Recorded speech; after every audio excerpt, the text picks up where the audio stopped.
उम्मीद है आप सब बखैर होंगे। आइए आज हम लोग कुछ तशदीद के इस्तेमाल वाले अल्फाज पढ़ने की प्रैक्टिस करते हैं। यहाँ पे देखिए, मीम के ऊपर तशदीद है। अलीफ और मीम मिलेंगे ज़बर के साथ, अलीफ मीम ज़बर अम, फिर मीम नून गुन्ना से मिलेगा, मीम अलीफ माँ नून गुन्ना, अम्मा।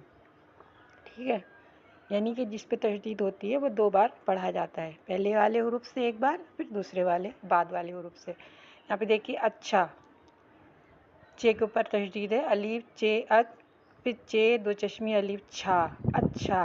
इसी तरह बे चे ज़बर बच्चे और हे चाह बच्चा, फिर सीन चे ज़बर सच चे अलीफ ज़बर चा सच्चा।